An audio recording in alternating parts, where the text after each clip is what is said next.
Hai teman-teman, selamat datang kembali di podcast lewat kacamata. Masih barengan saya di sini, Dika, si akun kacamata. Podcast lewat kacamata episode berapa ya? Episode 7, episode ke-7. Dan memasuki awal bulan April 2017. Kayaknya podcast ini akan terbit 1 bulan 2 kali sih. Sepertinya seperti itu sih. Konsisten, mencoba konsisten sebulan 2 kali sih. I will trying do this gitu, mencoba konsisten. Gimana kabarnya kalian semua? Sudah bulan April, bulan ke-4 ya, bulan April ya, bulan ke-4 di 2017. Tidak terasa, rasanya baru aja kemarin memasuki 2017, baru aja kemarin tahun baru gitu. and what will you apa yang telah kamu lakukan gitu di 2017 sampai April ini, yang dimana nggak ada yang berhasil semua gitu. Kenapa kenapa saya nggak meletakkan intro di podcast ini gitu, kayak something like, kayak saya tuh melihat podcast lain gitu, kayak ada intronya, kayak semacam di orang kayak youtuber gitu, tau gak sih, yang setiap awal kontennya selalu ada intro kayak gini sebenarnya. Selamat datang di podcast lewat kacamata.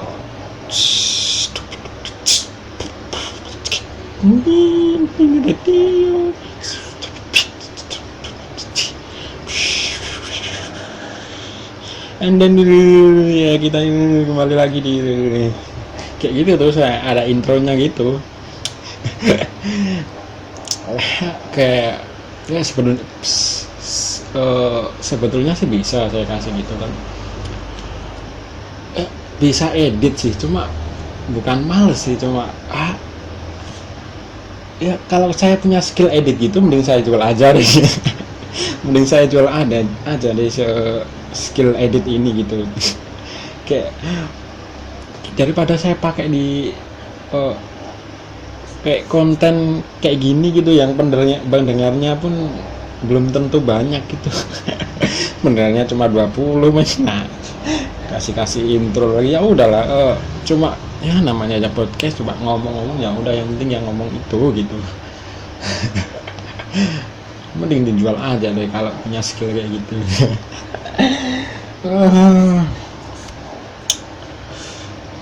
By the way, ini saya rekaman malam banget, sekitar jam 11-an sih. Oke, tadi tuh gimana sih ini, Surabaya ini nggak ada hujan, nggak ada kemarau apa gimana sih, tiap hari hujan gila.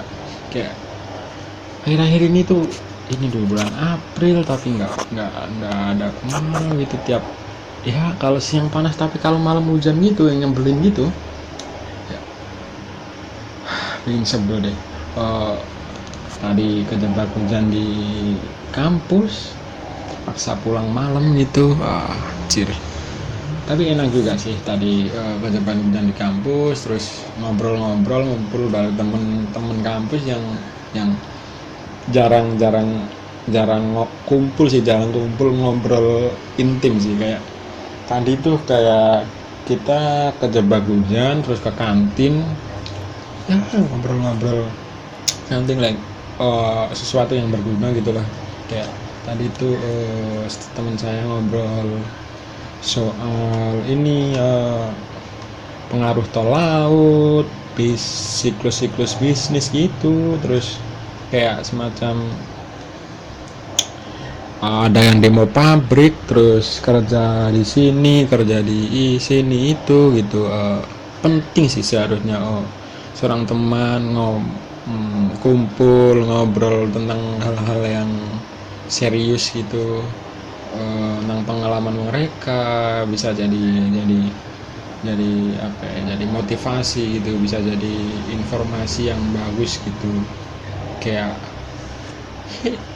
no, kayak ini nggak tahu kenapa ya, kayak kayak setiap temen kumpul temen gitu selalu saya yang itu membuka pembicaraan serius gitu, kayak tanya inilah tanya itu, dan and then we keep the conversation so long gitu, sangat lama gitu. Kayak kemarin tuh sekitar 2 minggu yang lalu ngomongin tentang agama, gimana perpecahan agama bisa terjadi, gimana siklus agama di dunia ini gitu, ngomongin bahasa ini itu gitu, something like kayak gitu. Itu yang diperlukan sih, nggak sering tapi sesekali perlu lah gitu, nggak cuma bercanda doang gitu. Ya enggak, ya kalau kalau cari tempat ngopi gue nggak cuma wifi-nya aja deh yang dicari gitu, tapi tempat nyaman, yang tempat yang bisa dibuat ngobrol intim lama gitu. Itu sih sebenarnya yang seharusnya dicari gitu. Kayak apa gitu, temen saya ada tuh yang dia itu kayak maniak wifi, tahu nggak sih, kayak shit, kayak dia tuh menjelajah semua warung kopi, terus dipilih tuh warung yang punya wifi cepet itu ini, wifi-nya cepet itu ini, yang punya wifi cepet tapi banyak pengunjung naik sehingga jadi lemot tuh ini gitu, kayak dikelompokkan gitu. Jadi tiap hari ini dia mau nge-game tuh mungkin di HP gitu, oh iya saya harus ke warung kopi ini karena tuh koneksi internet cepet gitu. What kind of kayak men, kita sudah ya aja lah itu, kayak ya lah kita nongkrong ngomong-ngomong banyak gitu, kalau butuh wifi pergi aja lah ke wifi corner, ke warnet, kemana lah gitu, jangan ke warung kopi gitu. Kayak sering tuh saya melihat ke warung kopi, ke kafe gitu, kayak anak-anak yang cuma pegang HP gitu, ngobrol sedikit, banyak lihat ke layar HP gitu. Itu sih sebenarnya harus di cut off atau dihilangkan gitu di era sekarang. Apa kalian nggak mikir gitu, orang-orang dulu itu banyak informasi, banyak orang-orang dulu itu pinter, dulu itu orangnya kayak semacam banyak pengetahuan ya, gara-gara itu, karena mereka belum punya teknologi, sehingga kalau mereka kumpul ya saling bertukar informasi, saling berdiskusi gitu. Seharusnya something like that is we try to do that kind of every life gitu, dihidupkan kembali lah kayak gitu. Sebenarnya harus sih, nggak cuma perlu koneksi internet di mata internet gitu. Capek tau nggak sih, kayak era kayak gitu sudah saya lewati sejak SMK 3 tahun, terus awal kuliah gitu. Saya masih suka tuh cari wifi terus di mana, and then I realize bahwa hidup ini nggak cuma tentang dunia maya gitu, nggak cuma tentang game, tentang wifi gitu. Something perlulah kita ngobrol dengan orang gitu, perlulah kita ngobrol intim dengan orang. Bahkan sekitar berapa bulan yang lalu gitu, saya kumpul dengan teman-teman lama gitu, tanpa wifi, kita ngobrol gitu dari jam berapa ya, jam 11:30 malam, jam 12 gitu sampai subuh gitu. Dan yang pertama memulai sebuah conversation itu, memulai sebuah pertanyaan bikin conversation itu lama ya saya gitu. Itulah kenapa orang sekarang itu jarang yang pintar ngomong gitu, kayak konsultan, kayak pakar ini itu rata-rata orang dulu gitu, orang-orang dulu gitu. Itulah kenapa mungkin ya sebuah omongan obrolan gitu mahal gitu, kayak pakar, terus konsultan ini itu gitu, mereka dibayar. Kalian tahu nggak sih, kayak pekerjaan gitu tuh mereka dibayar cuma buat komentar, cuma buat ngatur, tapi mereka dibayar.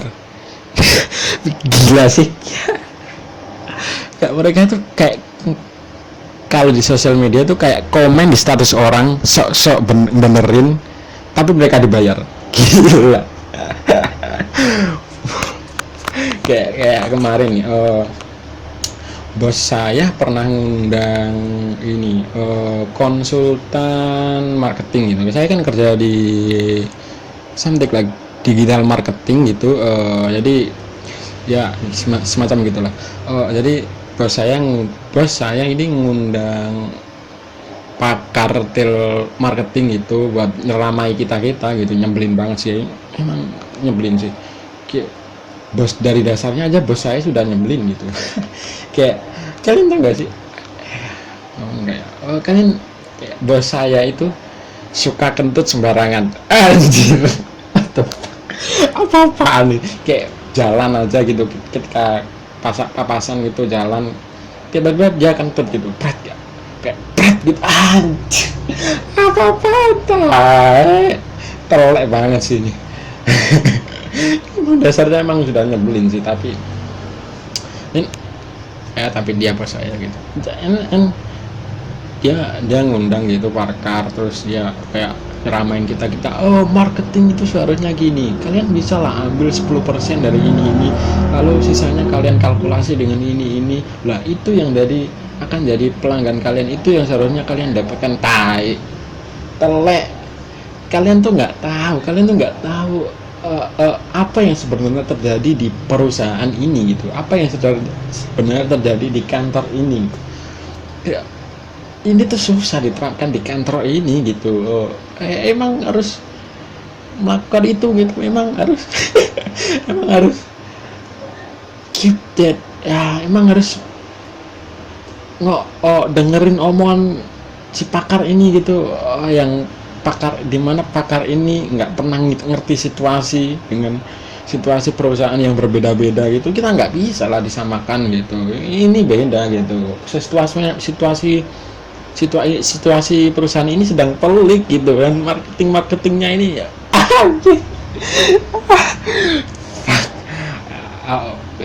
Tapi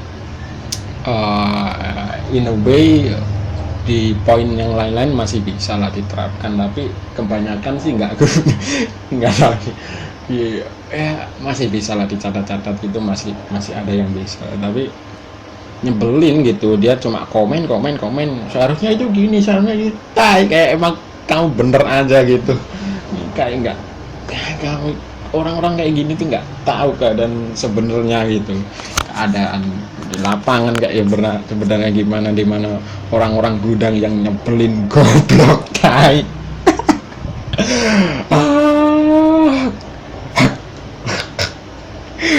Nyebelin sih emang, kayak kerja di umur yang masih muda gini. 13 menit. Ya kayak gitulah something nih. Tapi saya salut sih sama orang-orang yang bisa membuka jasa, berbisnis dengan omongan-omongan mereka. Salut sih ya, kayak jual omongan aja gitu. Bukan MC sih, kayak jual komentar gitu ya. Dia dimana dia dibayar cuma buat komentar, cuma buat nyuruh ini itu gitu. Ya dimana dia tuh nggak terjun langsung di perusahaan itu gitu. Beda ya dengan bos, cuma dia kayak pakar gitulah, dia cuma ngomong gitu, kayak dia bener sendiri gitu, tapi dibayar tainya. Nyebelin, tapi saya salut sih. Nah, ide kayak itu tuh oke lah, bisa lah di tengah persaingan kapitalisme yang sudah menggila ini gitu, dimana kebutuhan sudah cukup, tapi produksi terus naik gitu sementara. Jadi sekarang itu kayak kebutuhannya yang harus diadain daripada barangnya gitu. Kebutuhannya dulu yang harus diadain, sementara barang terus berproduksi gitu. Gila sih memang. tapi saya nggak mau ngomong itu gitu karena itu kerjaan, jadi bikin push. Cukup dulu ngomong tentang ini. Kemarin saya habis ini ya nonton Sujiwo Tejo, si Presiden Jan Cukres itu, Mbah Sujiwo Tejo. Dia datang ke kampus saya. Acaranya itu kayak pagelaran seni musik sih, atau lebih tepatnya ya pagelaran seni musik. You know, acaranya itu jam 4 tapi molor jadi jam 6. Kayak ini tuh sudah disetting gitu, kayak panitianya, oh ya udahlah kita pasang di pamflet itu jam 4, nanti paling molornya juga habis maghrib gitu. Tai nggak sih? Ya, kalian harus berkomitmen lah, gimana bikin acara gitu. Kayak ya udah mulai ngomong aja start mulai jam 6 gitu, habis maghrib gitu, dan you do that, you doing that gitu. Seharusnya kamu melakukan itu kan. Kalau emang jam 4 ya jam 4, kayak dan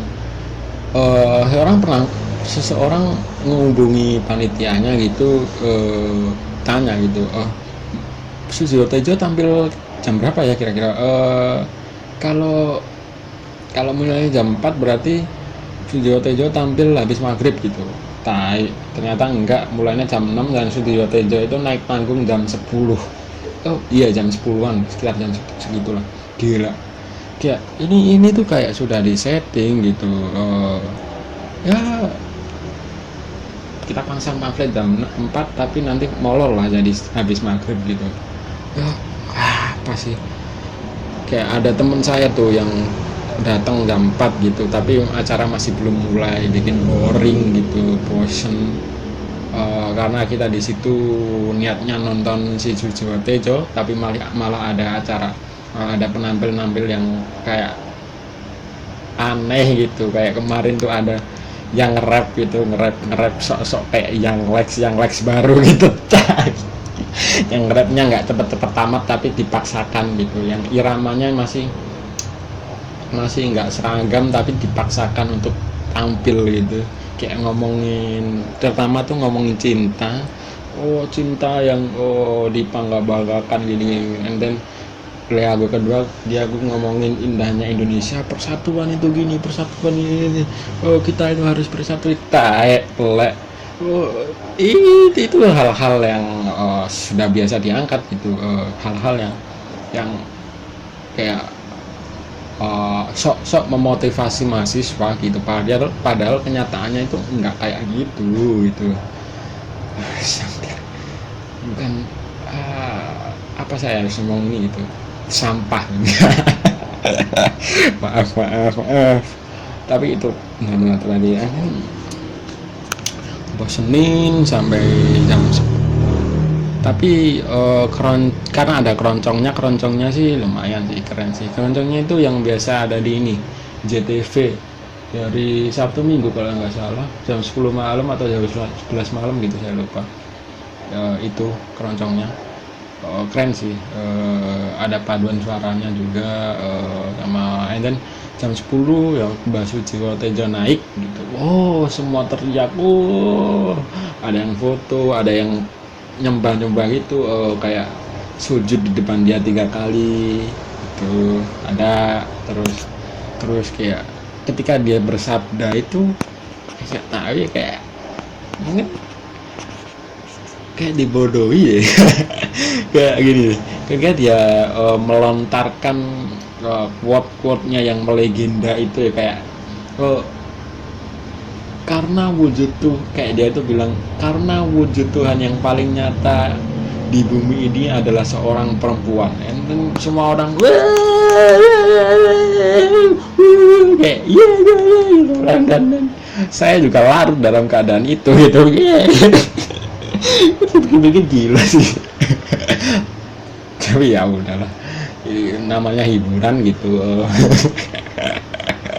Ya, cinta Rahwana itu tinggi kepada Sinta. Kalau dipikir lucu sih anjir. dan dia nyanyi gitu selama berapa menit ya, 1 jam kayaknya, 1,5 jam atau berapa gitu ya, 1,5 jam kayaknya. Berakhir di jam 11 atau setengah 12an, start jam segitu. Dia kayak Sujiwo Tejo itu sangat dalam sih, sangat bisa mempengaruhi otak seseorang gitu. Kayak dengan kata-katanya yang penuh filosofi gitu. Susah sih kayak menangkap kata-katanya dalam sekali baca gitu, susah.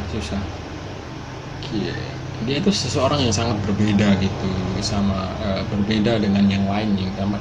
Kalau dia tuh pernah bilang kalau Cak Nun sama Gus Mus itu muridnya gitu, tapi itu kata-kata murid itu bukan literally murid gitu. Ada makna lain di balik murid itu gitu. Makna sesungguhnya dari kata murid itu apa ya, maknanya apa, kayak seseorang yang menghendaki atau gimana gitu, lupa saya semacam itu gitu. Susah sih emang, dia itu orang yang sangat berbeda gitu. Oke, dia tuh pernah ngomong kalau naik haji itu haram dalam kasus kalau di Indonesia. Kalau untuk Indonesia naik haji itu katanya haram. Ya gimana kalian bisa naik haji kalau lingkungan kalian itu masih belum ada yang makmur gitu, masih perlu pertolongan ekonomi dan sebagainya gitu. Kalian seharusnya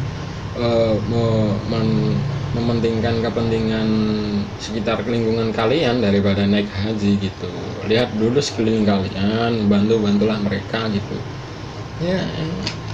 Indonesia ini belum makmur lah kebanyakan gitu. Itu ada sebelumnya setelah dia ngomong gitu, terus dia ini di demo masa di semasa Islam gitu, di demo, tapi dia dibelain sama ulama situ gitu. Ada yang belain kiai situ gitu, dan dia lolos dengan tuduhan itu gitu. Menurut saya sih oke aja sih, nggak apa-apa sih, kayak ada benernya juga gitu ya. Saya pernah ngomong kalau makmur dulu sebelum beradab gitu ya. Kita itu harus makmur dulu gitu. Masalah itu ya itu masalah diri sendiri, masalah kita dengan agama dan Tuhan gitu. Ya memang ada benernya sih, kalau memakmurkan lingkungan kita dulu itu ada benernya juga sih, something like keren sih kata-kata itu. Dan dia nyanyi gitu, cerita panjang lebar, pewayangan lah. Dimana saya nggak ngerti amat soal wayang. Ayah saya tuh suka tuh wayang, dengerin wayang di radio gitu, tapi saya lebih suka ini sih, ketoprak sih, tapi nggak begitu kenal dengan tokohnya. Saya suka aksinya tentang ketoprak. Dikemas dalam keroncong, bukan gamelan atau apa, asik sih, kayak modern aja gitu. Lucu juga karena ada kayak gimmick panggungnya, lucu sih. Kayak ada tuh seorang paduan suara, ya seorang dari perempuan dari paduan suara diajak duet gitu, tapi dia itu disuruh nyanyi sesuatu gitu, satu lirik gitu, tapi dia itu salah nada terus, si cewek ini salah nada terus gitu. Lucu sih, berulang-ulang salah nada, tapi and then I realizing bahwa itu gimmick gitu, itu gimmick gitu. Tapi lucu. Ya yang bikin sebel sih acara ngaretnya sama lama sih, nunggu Sujiwo Tejanya, mau keluar juga males. Ya udah di dalam aja gitu. Tapi it was fun night gitu, menyenangkan. Dan untung yang seorang yang saya ajak gitu nggak kecewa. Nggak tahu sih kecewa enggak, kayaknya sih kecewa sih karena dia bete gitu. Terus setelah Tejo muncul kembali ceria. 25 menit ngomong balap lagi ya. Itulah hebatnya Sujiwo Tejo, pertama kali diungkap menarik masa sebanyak itu gitu. Satu gedung tuh full kayaknya, bisa dibilang full sih, kayak 80% lah, 80% full gitu. Jadi kalau dibulatkan ke atas jadi 100% dari full gitu gedungnya. And then setelah itu ada di sosial media, di Instagram dia kayak ada foto-fotonya bagus sih, ada yang foto sambil bawa buku dia, ada yang selfie. Beruntung banget tuh yang selfie tuh, beruntung banget, nggak apa-apa sih, kayak agak nyesel sih nggak membawa bukunya, nggak punya, tapi teman saya ada yang punya tuh. Seharusnya dibawa itu sebagai pelengkap aja gitu. Kayak aksesoris. Acaranya oke, dan ya cuma itulah, Pak Ngaret dan bahas Sujiwo Tejonya lama gitu yang bikin podcast. 25 menit kayaknya podcast untuk kali ini akan berdurasi agak sedikit berkurang ya, durasinya kayak capek aja gitu. Oh ya, saya mau bahas ini nih. Era sosial media sekarang gitu, ini sudah menggila. Kayak kemarin tuh ini, saya tuh kayak berpendapat gitu di update status itu di line, berpendapat kalau berpendapat tentang pajak, intinya gitu. Pajak itu gini kayak mengeluh gitu, dan ada orang yang komen gitu ya, lalu apa solusinya gitu. Lalu saya jabarkan, seharusnya gini, menurut saya gitu gini, gimana, satu konteks dengan status saya. Satu konteks dengan status saya. Lalu dia bertanya gitu, kalau gimana orang yang nggak bayar pajak gitu. Iya ya udah, menurut saya ya perlu ditegur gini. Terus dia balas tuh, emangnya orang sekarang biasanya cuma ngeritik, nggak punya solusi. Tai, what the fuck, what kind of just shut up gitu. Kalau nggak setuju ya udahlah gitu. Kayak ya, dia bertanya, ya udah saya jawab. Dia malah tanya lagi, di mana itu sudah out of context dari status saya gitu. Ini yang bikin nyebelin, kayak dia tuh sok tahu, sok bener gitu. Anjir. Iya, apakah kalian nggak pernah gitu komentar atau ngeluh gitu? Ada bahkan judging system, judging the people gitu. Saya sih lebih mending kemarin ngejudge sistem gitu daripada kebanyakan ngejudge orang, kayak orang ini gitu. Orang ini kayak sok bener, munafik banget lah. Ya sok bener dia itu ngejudge saya bahwa ya orang sekarang tuh individu, suka mementingkan dirinya sendiri tanpa solusi, ya taek. Saya menjelaskan gitu sambil ya mencairkan suasana lah, kayak ketawa gitu, haha gitu, ya haha itu. Dan dia nggak balas lagi gitu, nggak tahu.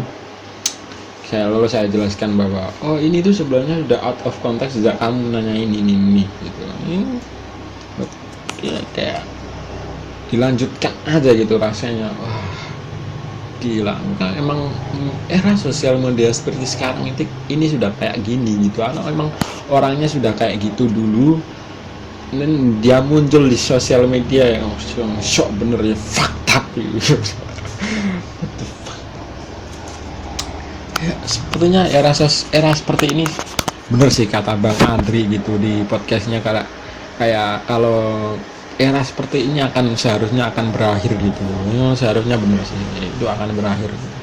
Kalau nggak gitu ya orang-orang kita semakin sok bener lah, sok tahu. Kalau ya kan saya baca di artikel ini baik, padahal kenyataannya itu nggak kayak gitu. Emang kalian ngalamin yang kayak gitu? Dan si orang yang komen tadi ini, dia nggak karyawan dan dia nggak mengalami itu gitu. So shut the fuck up. maaf men, maaf. Ya, ya kayak gitu lah yang bikin khawatir gitu, sok-sok ngebenerin gitu. Kayak apakah memang kayaknya sih sikap-sikap kayak sok kritis dan selalu mengkoreksi perkataan orang lain itu sekarang lagi marak nih ya kayak gitu.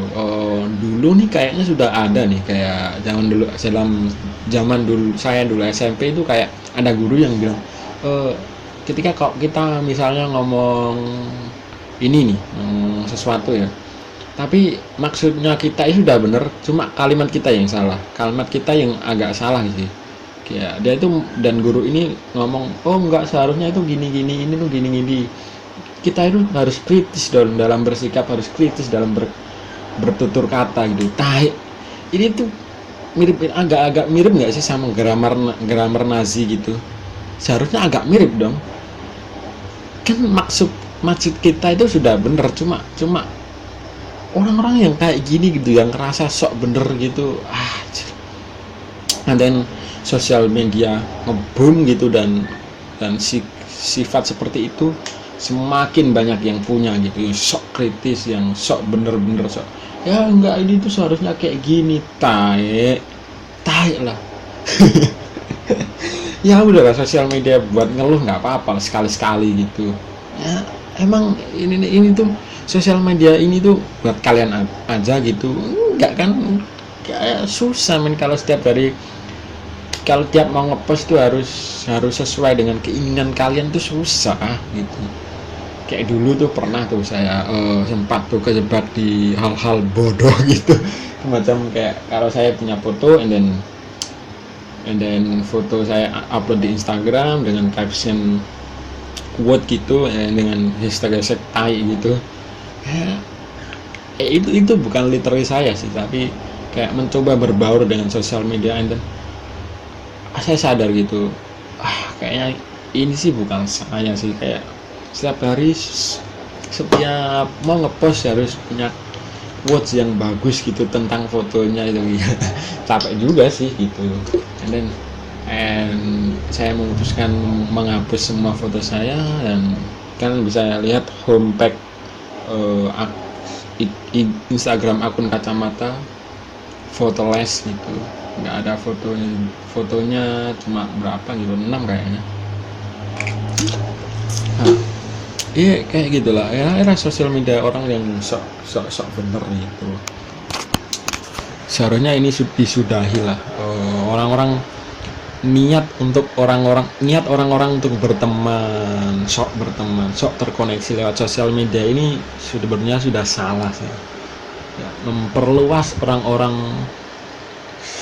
orang-orang yang sok aneh gitu, yang orang-orang yang memang aneh sih, orang-orang yang sok gitu semakin banyak gitu. Ya ada benernya juga sih, teman saya yang nggak begitu aktif di sosial media juga ada benernya juga, tapi sometimes we need something like that gitu. Ya sekedar hiburan lah, cari informasi. Bahkan informasi pun sekarang kalau di sosial media pun beragam gitu. Ada yang bisa dipercaya, ada yang enggak gitu. Akun-akun berita-berita di Instagram tuh biasanya. Kalau Twitter sekarang sudah mulai down tuh. Instagram lagi up, and then apalagi nih 2 atau 3 tahun ke depan pasti ada. Selain Instagram pasti ada lagi tuh, pasti ada. Atau bahkan Twitter akan melalui, atau Facebook semakin jaya gitu, pasti adalah 2 atau 3 tahun ke depan gitu. Ya ide seperti ini sih sebenarnya harus mulai dikurangi gitu. Era-era seperti ini harus mulai dimatikan gitu. Capek juga sih kalau dengerin komen-komen kalian gitu. Ya udahlah, seperti kayak ini kemarin sih saya dapat semacam kayak pencerahan gitu, penggambaran masa depan dengan apapun dengan yang berbau elektronik gitu. Terus kayak jadi penjelasannya itu gini, kalau dimana semua data kita itu sudah diketahui di dalam sebuah sistem gitu, di dalam sebuah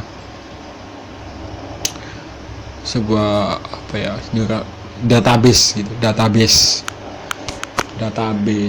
jadi semua data kita, semua aktivitas kita itu masuk dalam database gitu, dari rekening kita, kartu kredit, kendaraan dan sebagainya gitu, keuangan bahkan mereka itu tahu gitu, masuk ke database gitu. And then penggambaran masa depannya itu semua orang bakal tahu tentang kita gitu, tentang keuangan kita, siklus keuangan kita, siklus bisnis kita, siklus kendaraan, apa yang kita apa kendaraan kita sehari-hari gitu, ngapain aja sehari-harinya, kerjanya apa gitu, mereka tahu gitu kan. Saya screenshot lalu saya upload di Twitter, mention ke akun dengan nama grup WhatsApp keluarga, grup WA keluarga. Banyak yang komen gitu, banyak yang bilang kayak, ada yang ketawa gitu, haha, ada yang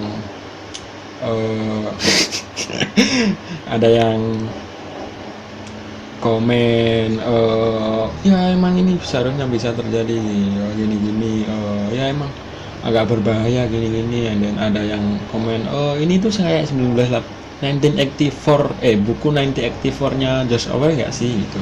Lalu saya bilang, oh iya emang kalau kalian ada ya memang seperti itulah 1984 lah, kayak 1984. Kalau kalian belum tahu, nanti 1984 itu sebuah karya buku dari seorang George Orwell gitu. Dia itu penulisnya Animal Farm. Saya belum sih baca 1984, tapi dari sinopsisnya sih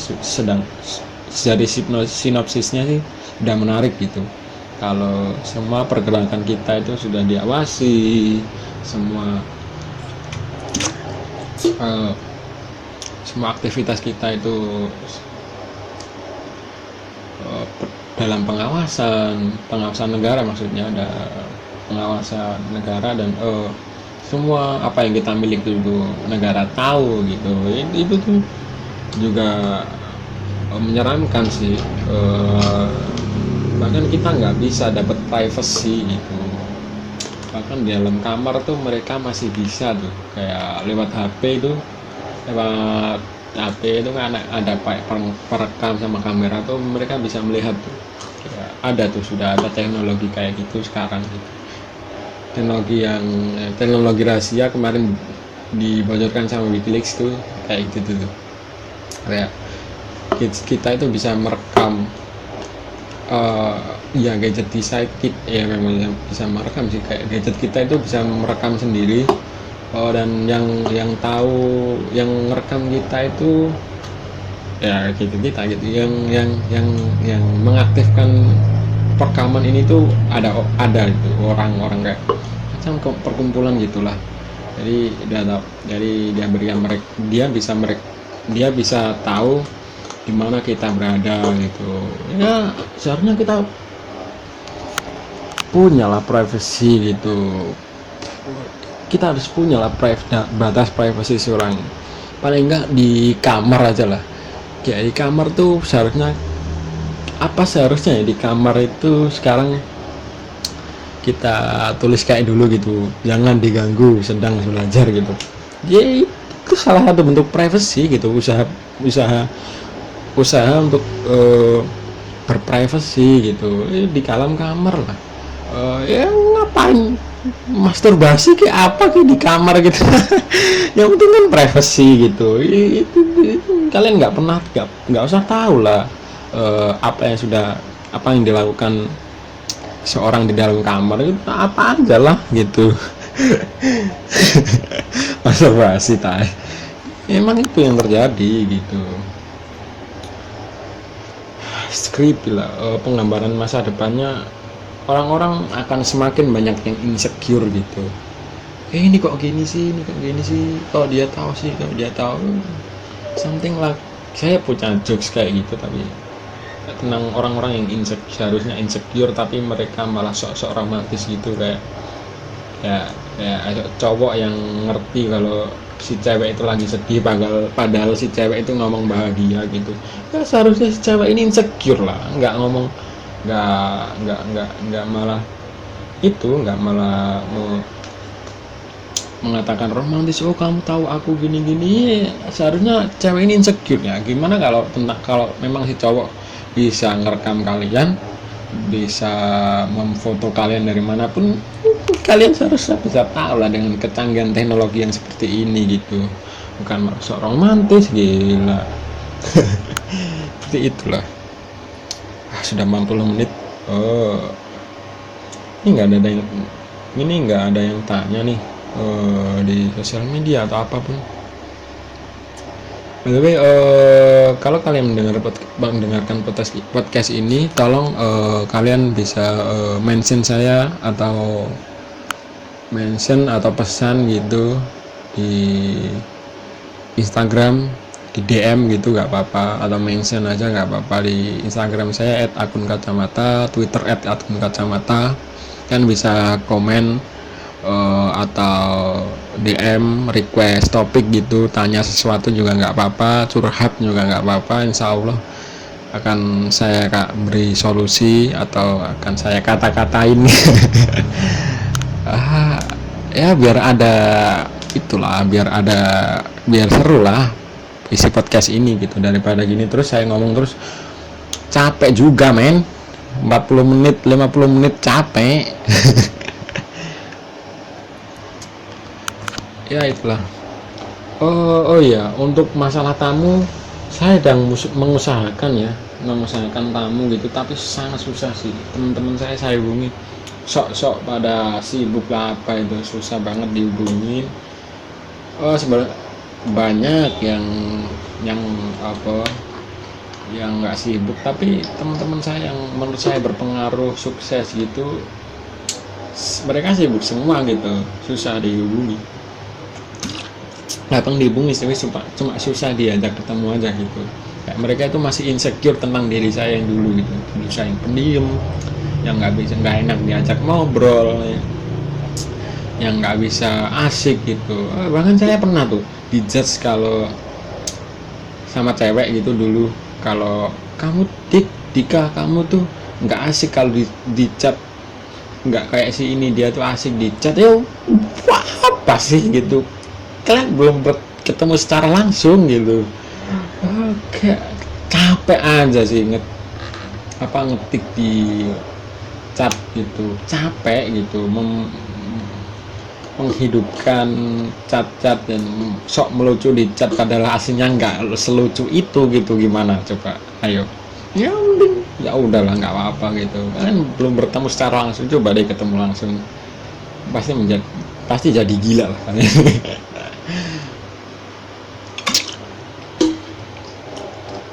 Ya, untuk masalah tamu mungkin soon lah. Setelah ini mungkin episode ke-8 mungkin akan ada tamu. Mungkin, semoga lah. Sedang saya usahakan, sangat saya usahakan. Seorang yang berpengaruh gitu. Seorang yang bisa lah diajak ngobrol ini itu. 23 menit. Ya udah segini dulu podcast lewat kacamata episode kali ini. Bye bye teman-teman, terima kasih dan